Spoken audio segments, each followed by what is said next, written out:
इस वक्त की बड़ी खबर आपको बताते हैं। स्पीकर के लिए विपक्ष ने उम्मीदवार उतार दिया है।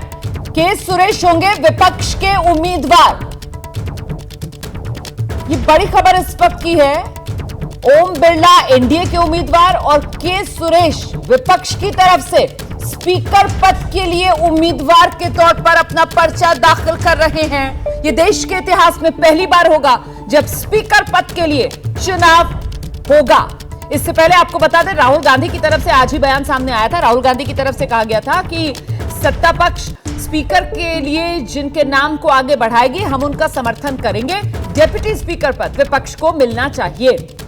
क्या इसी को लेकर सहमति नहीं बनी और इसी वजह से अब विपक्ष की तरफ से के सुरेश का नाम आगे बढ़ा दिया गया है। स्पीकर पद पर चुनाव होगा। इंडिया गठबंधन ने के सुरेश का नाम आगे बढ़ा दिया है। हम सीधे आपको लेकर चलते हैं। हमारे साथ हमारे सहयोगी नीरज पांडे इस वक्त मौजूद हैं। नीरज, मतलब स्पीकर को लेकर पक्ष विपक्ष में सहमति नहीं बन पाई, अब चुनाव होगा। देखिए, जो बात मैंने 40 मिनट पहले रोमाना अपने इसी टीवी स्क्रीन पर कही थी, वही चीज सामने आ गई है। स्पीकर पद पर आज तक कभी चुनाव नहीं हुआ और पहली बार स्पीकर पद पर सत्ता पक्ष और विपक्ष दोनों आमने सामने होगा। भारतीय जनता पार्टी और एनडीए की तरफ से ओम बिरला, जो अभी पिछले 5 साल से लोकसभा के स्पीकर थे, उन्होंने अपना नामांकन दाखिल किया और विपक्ष की तरफ से 8 बार के सांसद के सुरेश, जो केरल से आते हैं, उन्होंने अपना नामांकन दाखिल कर दिया है। जी। तो स्थिति साफ हो गई है, तस्वीर साफ हो गई है। अब मुझे आप ये बता दीजिए के बीच में, अब मुझे आप ये बताइए नीरज पांडे, ये नौबत क्यों आई है? डिप्टी स्पीकर का पद विपक्ष को देने के लिए क्या सत्ता पक्ष तैयार नहीं हुआ और इसी वजह से सत्ता पक्ष के सामने विपक्ष ने स्पीकर पद के लिए भी आप अपने उम्मीदवार को मैदान में उतारा है? देखिए, डिप्टी स्पीकर पद की मांग विपक्ष लगातार करता रहा, लेकिन सत्ता पक्ष की तरफ से उनको अभी तक कोई एश्योरेंस दिया नहीं गया। केसी वेणुगोपाल अभी से 10 मिनट पहले राजनाथ सिंह के कमरे में गए, उन्होंने उनसे मुलाकात की और उस दौरान भी उन्होंने कहा कि डिप्टी स्पीकर पद हमें दिया जाए। लेकिन चूंकि ये एक पद्धति है, ये कोई नियम नहीं है और सरकार के पास पूर्ण बहुमत है। सरकार चाहता है कि डिप्टी स्पीकर का पद उनके पास रहे या उनके सहयोगी दल के पास रहे।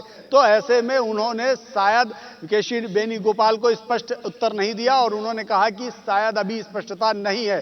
और इस बात को लेकर केसी वेणुगोपाल ने साफ किया कि आप स्पष्ट नहीं कर रहे हैं, इसलिए स्पीकर पद पर इंडिया अलायंस की तरफ से अपना उम्मीदवार हम उतारने जा रहे हैं। और ठीक जब हम आप बात कर रहे हैं तो अभी से 8 मिनट पहले के सुरेश, जो इंडिया अलायंस के कैंडिडेट के रूप में केरल से सांसद हैं, 8 बार के दलित सांसद हैं, दलित समुदाय से आते हैं, उन्होंने अपना नामांकन पत्र दाखिल कर दिया है। मेरे साथ नीरज पांडे, मैं लौटूंगी आपके पास। जरा जल्दी से जैनेंद्र का भी रुख करते हैं और जानते हैं जैनेंद्र से क्या डिटेल्स मिल रही हैं।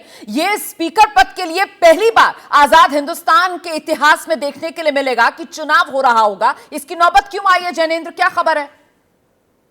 बिल्कुल, देखिए, केसी वेणुगोपाल कांग्रेस के संगठन महासचिव और टीआर बालू डीएमके के वरिष्ठ नेता दोनों गए थे राजनाथ सिंह से मिलने। राजनाथ सिंह के सामने उन्होंने डिप्टी स्पीकर की शर्त रखी कि आप डिप्टी स्पीकर विपक्ष को दीजिए, हम सहमति अपनी जता देंगे जो आपके उम्मीदवार ओम बिरला है स्पीकर पद के लिए। लेकिन ललन सिंह, जो जेडीयू के सांसद है, उन्होंने ये बताया है कि राजनाथ सिंह की तरफ से ये कहा गया कि अभी आप तैयार हो जाइए, जब डिप्टी स्पीकर का चुनाव होगा तब आप सबसे बात करके तय करेंगे।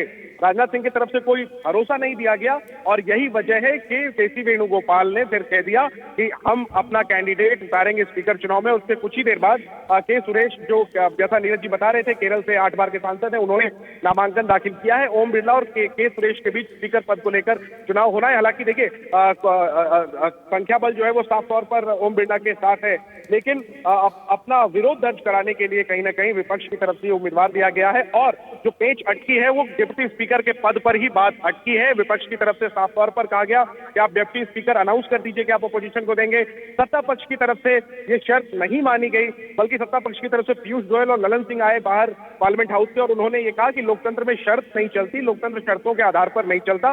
विपक्ष शर्त थोपना चाह रहा था हमने उन्हें भरोसा दिया कि जब डिप्टी स्पीकर का चुनाव होगा हम आपसे संपर्क करेंगे, सबसे बात करेंगे, लेकिन विपक्ष शर्तों पर अड़ा था और यही वजह है कि अब जो स्पीकर पद पर जो है वो चुनाव होने जा रहा है ओम बिरला और के सुरेश के बीच।